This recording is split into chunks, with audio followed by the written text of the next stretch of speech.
Hola, ¿qué tal a todas y todos los asistentes a este curso? Yo soy Fernanda González, soy infectóloga en el Instituto Nacional de Ciencias Médicas y Nutrición en la Ciudad de México. Y el día de hoy vamos a hablar acerca de las actualidades en diagnóstico y tratamiento de criptococosis en Latinoamérica. No tengo conflictos de interés para esta presentación.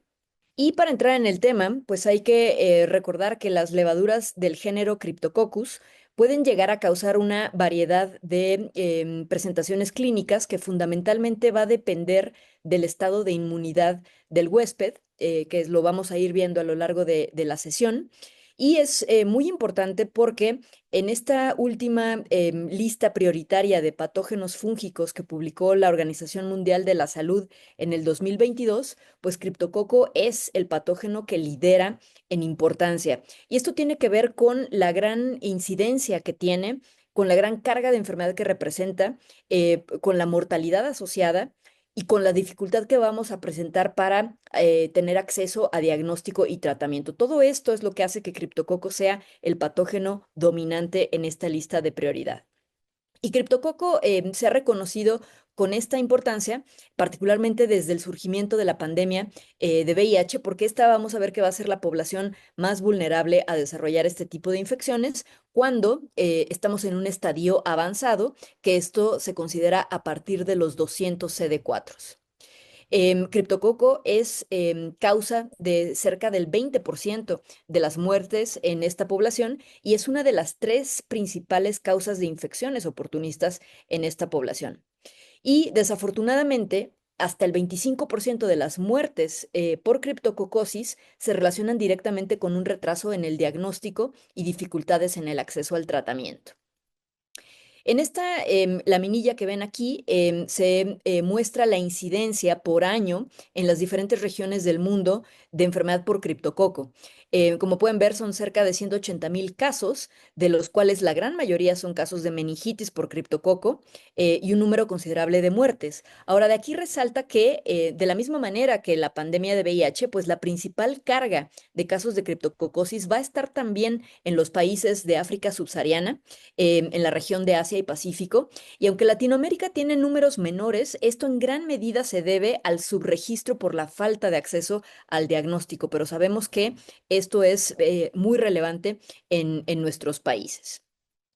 Ahora, la clasificación de criptococo ha cambiado de manera muy importante en las últimas décadas y es importante reconocer cuál es la clasificación actual.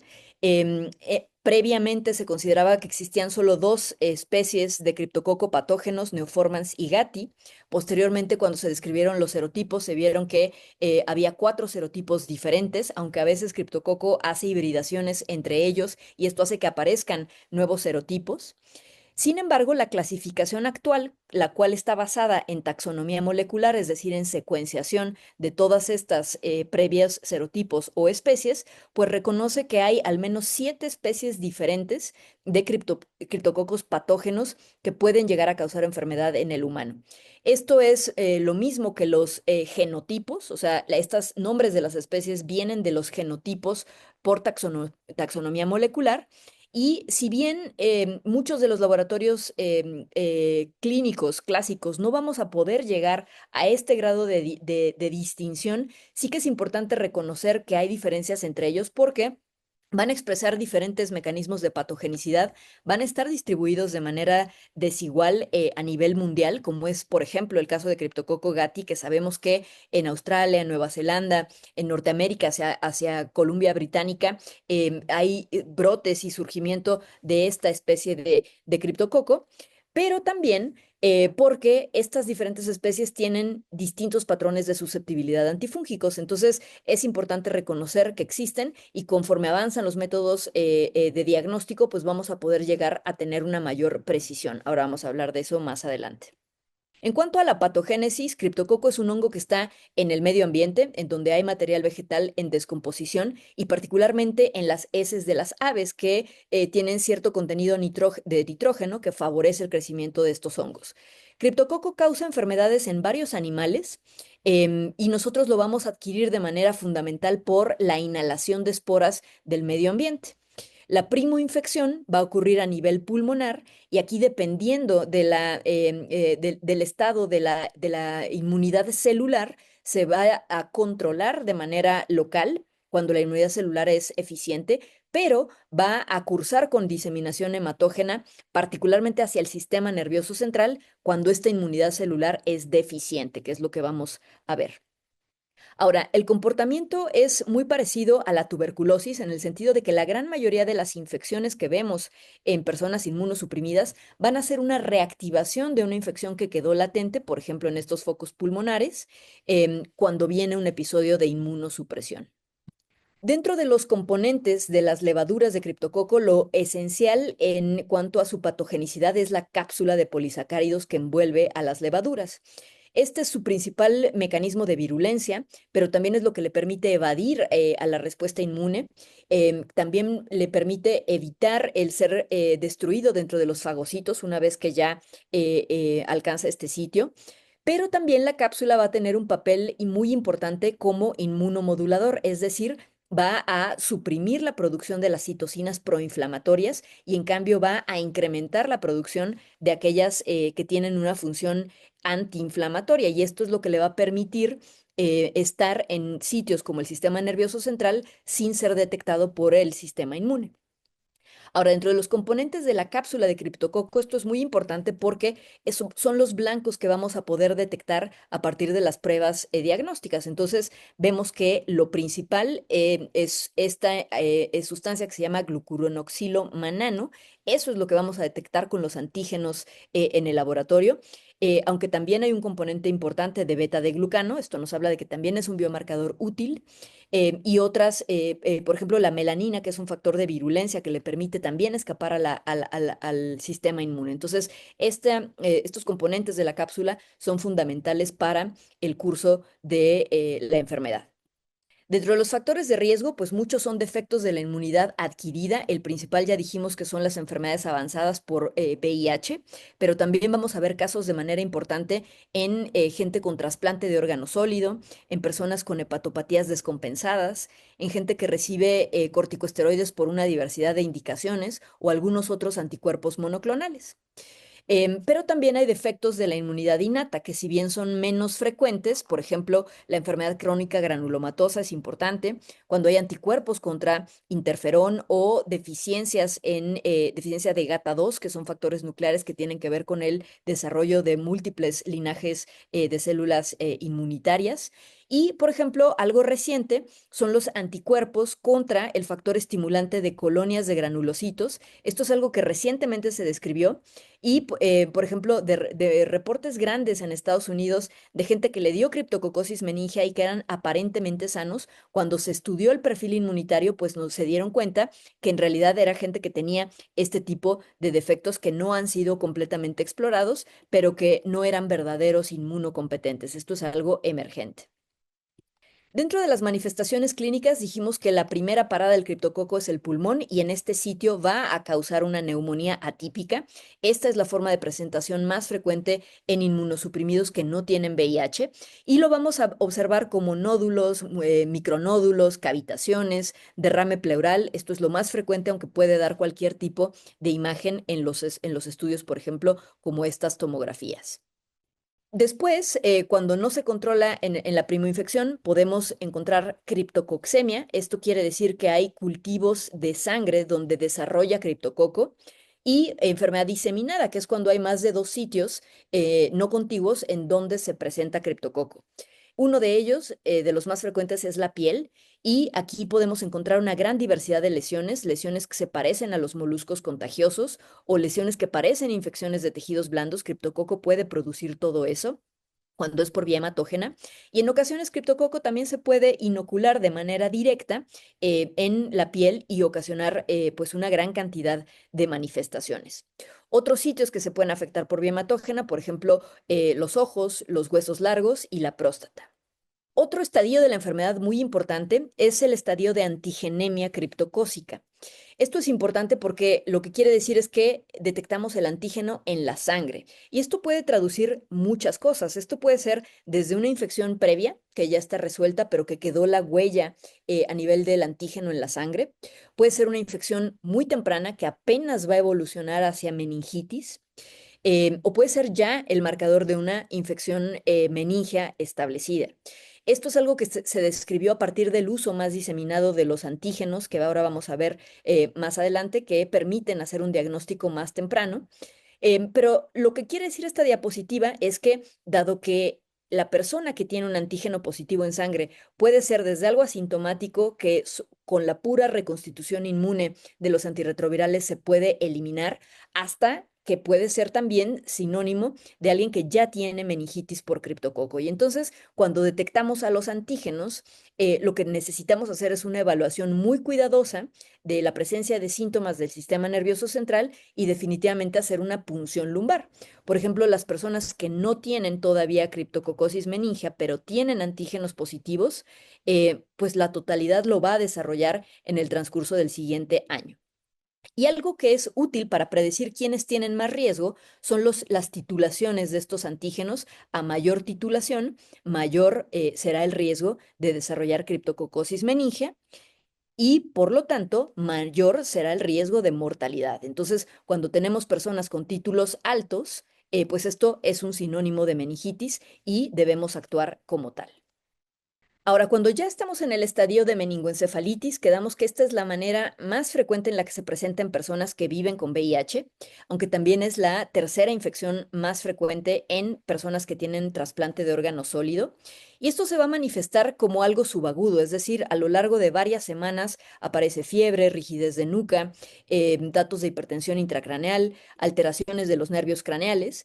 Y es muy importante reconocer que criptococo tiene un tropismo muy especial hacia los plexos subaracnoideos. Si recuerdan, esas cápsulas de polisacáridos que son mucoides se van a adherir a los plexos subaracnoideos y si se acuerdan, ahí es donde se lleva a cabo toda la reabsorción del líquido cefalorraquídeo y en consecuencia eso es lo que provoca la hipertensión intracraneal tan marcada que vemos en estos pacientes. Por otro lado, también puede haber la presencia de lesiones que se llaman criptococomas, que suelen aparecer hacia los ganglios basales, como ven en estas resonancias, y eso también puede comprimir los ventrículos y contribuir a la hipertensión intracraneal. Es una infección que tiene un altísimo riesgo de dejar secuelas neurológicas, pero sobre todo que tiene una muy elevada mortalidad, sobre todo en las regiones como Latinoamérica, donde no hay un acceso total al diagnóstico y al tratamiento. En nuestra región seguimos encontrando mortalidades muy elevadas en comparación con lo que se ve en otros sitios, donde pueda bajar hasta cerca del 18% más o menos. Ahora, el diagnóstico, pues en primer lugar tenemos a los métodos tradicionales. Cuando recibimos en el laboratorio líquidos para hacer examen directo, lo tradicional es la tinción de tinta china. Esto se ve como en esta diapositiva, la cápsula es hidrofóbica, entonces repele a la tinta china y nos permite ver a la levadura. El problema es que esta es una prueba poco sensible que ha sido sustituida ya por los antígenos. Tenemos también los cultivos, que esto es la piedra angular para hacer sobre todo pruebas de susceptibilidad a los antifúngicos. El problema de los cultivos es que se requiere de un inóculo importante y que se va a tardar un par de semanas en arrojar un resultado positivo. Entonces, esto también ha sido suplantado por los antígenos que rápidamente pueden dar el diagnóstico. Ahora, existen varios tipos de agares que nos permiten hacer el diagnóstico diferencial de las especies de criptococo. Por ejemplo, el clásico agar en semilla de girasol, que contiene un extracto de estas semillas, hace que las levaduras patógenas, o sea, la variedad Neoformans y Gatti, se pinten de negro porque producen melanina. Entonces, un agar diferencial para las cepas patógenas de criptococo. Y en el caso de Cryptococcus gatti se cuenta con este agar especial, que es el agar canavanina, en donde por la presencia de una enzima que utiliza glicina de este medio, Cryptococcus gatti se va a pintar de azul. Estos agares tienen utilidad cuando no se tiene acceso a las nuevas generaciones de métodos automatizados que por espectrometría de masas ya me puede dar como tal la tipificación de criptococos, si es Neoformans, si es Gatti, e incluso de algunos genotipos. Esto ya se puede hacer por las plataformas de Malditov, pero cuando no las tenemos accesibles, entonces es que seguimos utilizando los agares clásicos y diferenciales. Cuando tenemos biopsias, pues hay el análisis histopatológico nos puede llegar a dar el diagnóstico etiológico y lo que vamos a ver es a las clásicas levaduras de base angosta, que son pequeñas y ovaladas. La primera tinción que ven es una tinción argéntica, es una tinción de Grocott, en donde la levadura se pinta de negro, pero en ocasiones puede confundirse por el tamaño y por la imagen, por ejemplo, con histoplasma. Entonces, por ejemplo, en estos casos es muy útil hacer la tinción de musicarmina, que es la segunda que ven, en donde la cápsula se va a pintar de color rosado, y esto es algo que histoplasma no lo tiene, entonces es una tinción muy útil. Y por último, la tinción de Fontana-Masson, en donde se van a pintar de negro por la presencia de melanina en la pared del criptococo. Entonces, el análisis histopatológico también es fundamental cuando tenemos biopsias tisulares de los órganos afectados por criptococo. Y finalmente, los métodos de antígenos pues han revolucionado completamente el diagnóstico. Los primeros que aparecieron eran basados en aglutinación de látex. Estos antígenos son altamente sensibles. El problema, la limitante es que se tardaban varias horas en arrojar resultados y que se requería de una infraestructura considerable de laboratorio para poder mantenerlos reactivos. Entonces, esa es la principal ventaja que tienen las nuevas generaciones de antígenos. En la actualidad utilizamos plataformas de inmunoensayo de flujo lateral. Estas existen varias marcas. Una de las que está más difundidas y a muy bajo costo es la primera que ven aquí en esta línea. Y la principal utilidad es que el diagnóstico es muy rápido. En 10 minutos podemos tener ya un resultado y que no se necesita de toda esta infraestructura que muchas veces los países que tienen la mayor carga de criptococo no tienen un laboratorio con electricidad o refrigeración. Entonces, esto permite que realmente el diagnóstico se pueda hacer en la cama del paciente y además con una sensibilidad que incluso es mayor a las previas pruebas de aglutinación por látex. Entonces, de manera definitiva, el diagnóstico de elección está en hacer estas pruebas de flujo lateral. Estas pruebas nos arrojan resultados cualitativos, pero también nos pueden dar la titulación, y esto es algo que es un factor pronóstico. Y estas pruebas las podemos hacer en la sangre, en las diferentes componentes, o en el líquido cefalorraquídeo. Dentro de las limitaciones que tienen estos antígenos, una de ellas es el efecto post-zona. Esto quiere decir cuando hay tanta cantidad de antígenos que puede dar un falso negativo. Entonces, por eso cuando hay mucha sospecha, lo que hacemos en los laboratorios es diluir la muestra para verificar que no se trata de este efecto. Y la otra limitante es que estas pruebas no son útiles para el seguimiento del paciente, es decir, no tiene ninguna utilidad el medir de manera seriada el antígeno, ya sea en la sangre o en el líquido cefalorraquídeo, porque no va a variar dependiendo del resultado, perdón, dependiendo del tiempo de tratamiento. Entonces, no son pruebas que nos permitan hacer seguimiento. Sobre estas pruebas también se han estudiado en otros líquidos corporales, por ejemplo, en la orina se ha visto que puede llegar a detectar casos de criptococosis meningia. El problema es que es una sensibilidad mucho menor y que no tiene la validación ni la autorización para este uso. Y en sangre capilar también se puede hacer, también tiene una alta sensibilidad, pero aquí hay un paso adicional de diluciones que se tiene que hacer y tampoco se tiene la autorización específica para este fluido, aunque son cosas que pueden acercar el diagnóstico a la cama del paciente. Como podemos ver en este diagrama, pues realmente la totalidad prácticamente de los diagnósticos se pueden hacer si utilizamos el antígeno de flujo lateral. No se van a escapar ninguno de los diagnósticos que veríamos por cultivo, por tinciones o por las formulaciones previas de antígenos. Entonces, el método de elección. Ahora, estos antígenos, pues precisamente han permitido el que se estén implementando estrategias de tamizaje con el screening con estos antígenos de flujo lateral. De hecho, desde el 2011 la OMS recomienda que se debe hacer el tamizaje a todas las personas que viven con VIH y menos de 100 CD4. En la actualidad ya es hasta 200. Y esto es gracias a la accesibilidad de estas pruebas. Aquí les muestro un ejemplo de la implementación de esta técnica en un país de Latinoamérica. En Paraguay, lo que se hace es que esto va a la par, se implementa el diagnóstico rápido tanto de criptococo como de tuberculosis e histoplasmosis mediante pruebas rápidas. Entonces, lo que hicieron los investigadores aquí fue en personas con VIH avanzado hacer todas estas pruebas y lo que se dieron cuenta es que pues hasta el 33% de todas esas personas tenían alguna infección oportunista. La segunda en importancia fue criptococosis, hasta en el 11% de todos esos pacientes, y como pueden ver, sobre todo, esto ocurrió en menos de 200 CD4.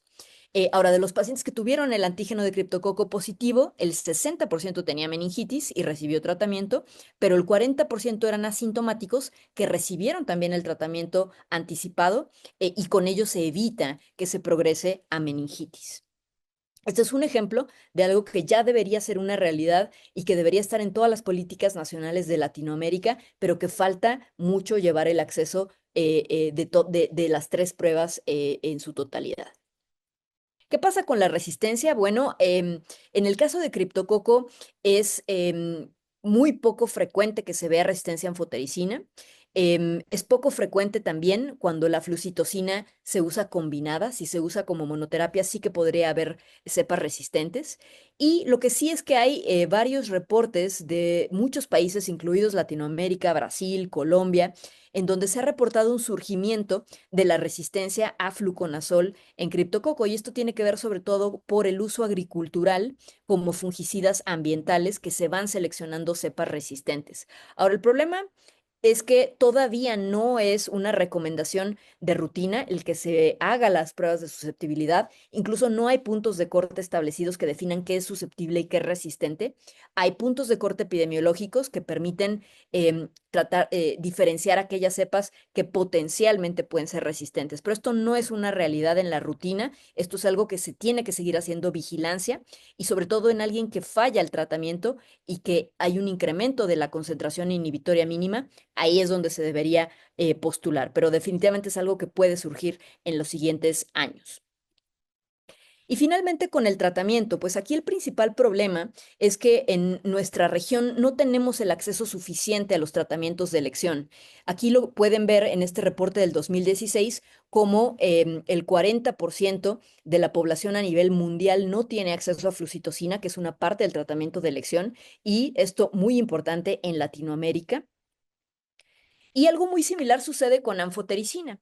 Aquí lo que pueden ver es el consumo de anfotericina en las diferentes formulaciones y si bien en los países de altos ingresos hay un acceso fácil a las formulaciones liposomales, esto no es el caso de los países de medianos y de bajos ingresos, como son la mayoría de nuestros países en Latinoamérica. Esto tiene que ver con el precio.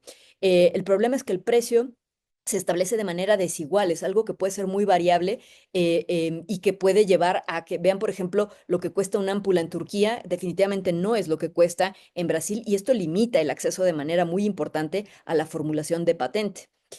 Por otro lado, hay algunos genéricos, pero la minoría tiene la aprobación por FDA para su uso, y esto tiene que ver con la dificultad de preparar estos fármacos dentro de los liposomas.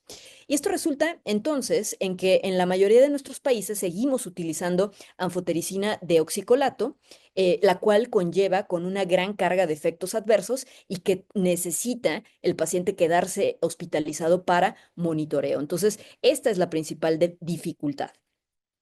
Teniendo esto en mente, los esquemas de elección en la actualidad se dividen dependiendo a qué tengo acceso en mi país. Lo que sí se conoce es que la recomendación estándar sigue siendo 2 semanas de inducción con combinación de antifúngicos hasta que se logra la esterilización del líquido cefalorraquídeo. ¿Qué pasa si hay un criptococo Gatti o si hay criptococomas? Pues aquí se tiene que alargar esta fase de inducción. Y la otro pilar del tratamiento es que el esquema considerado de primera línea es la combinación de anfotericina en la formulación liposomal con flucitocina. porque esa combinación es la que alcanza el mayor éxito y la mayor actividad fungicida a nivel de esterilizar los cultivos de líquido cefalorraquídeo. Entonces, el problema es si no tenemos acceso a esas primeras líneas.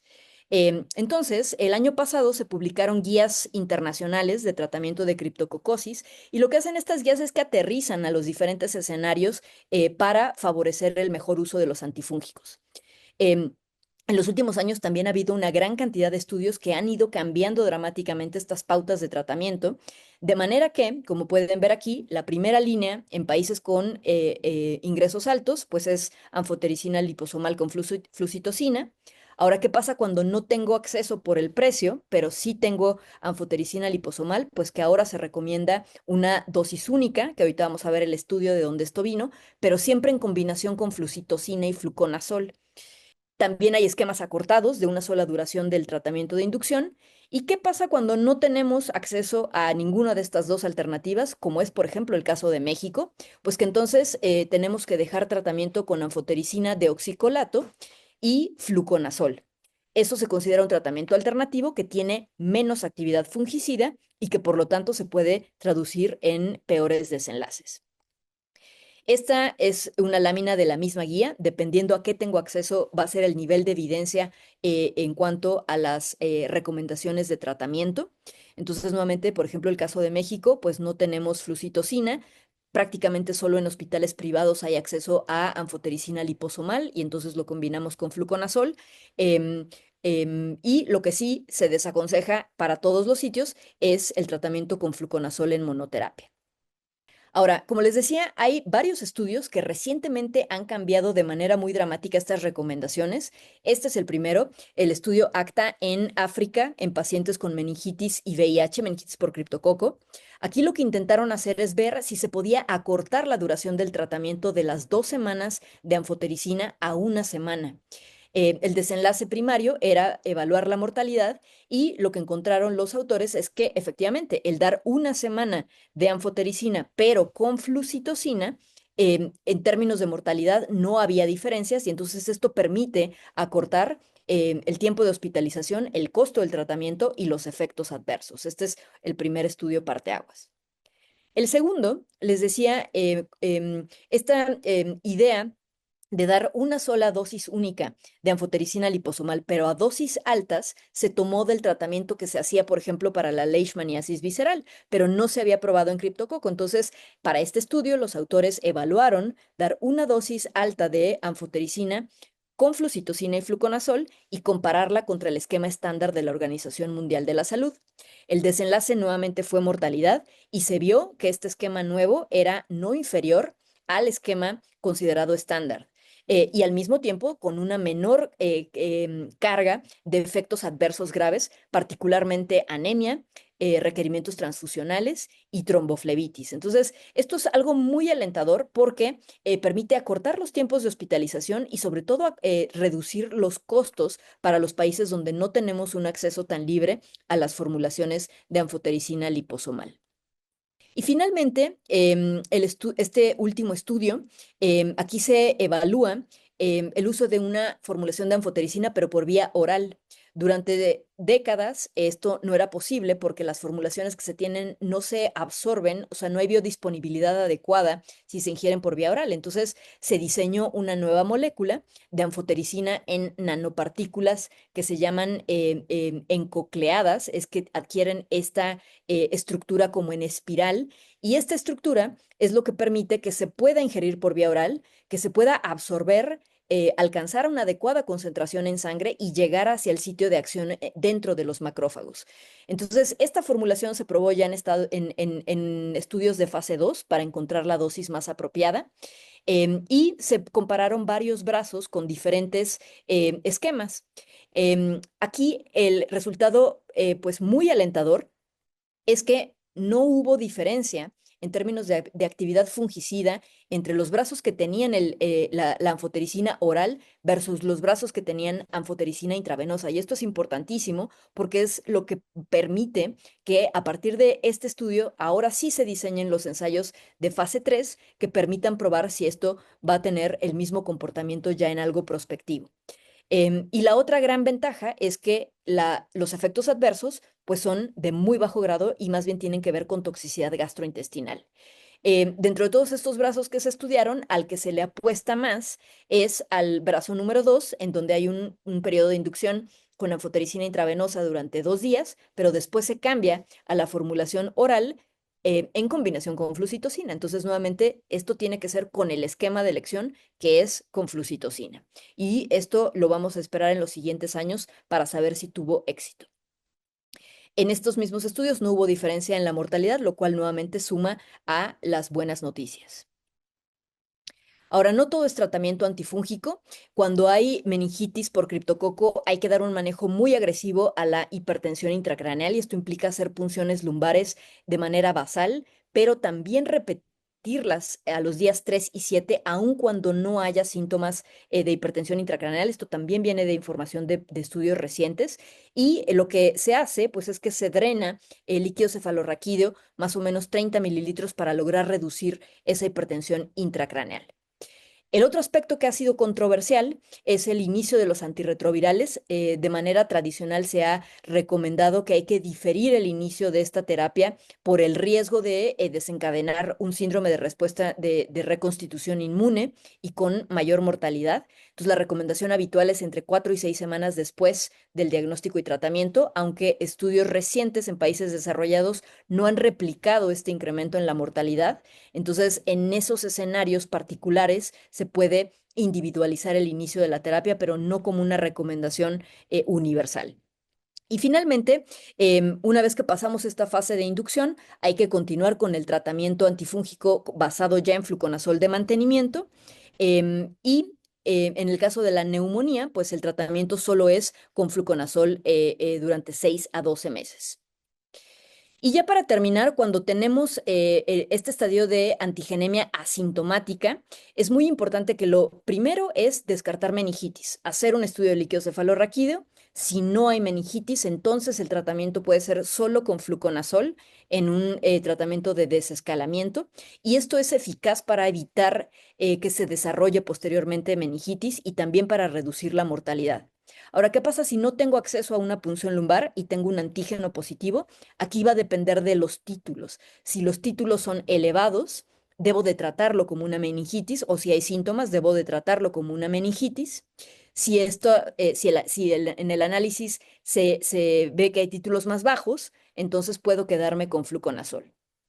Y por último, ¿qué pasa en los países en donde tampoco hay acceso a las pruebas de tamizaje? Entonces, aquí la recomendación es dar profilaxis con fluconazol siempre que hay menos de 100 CD4 en 200 CD4, perdón, en las personas que viven con VIH. Y para finalizar, como conclusiones, pues criptococo es un patógeno prioritario que ocasiona alta morbimortalidad, principalmente en países en vías de desarrollo y en personas con VIH avanzado. Las pruebas de elección en la actualidad son los inmunoensayos de flujo lateral, que van a dar un diagnóstico rápido y con alta sensibilidad.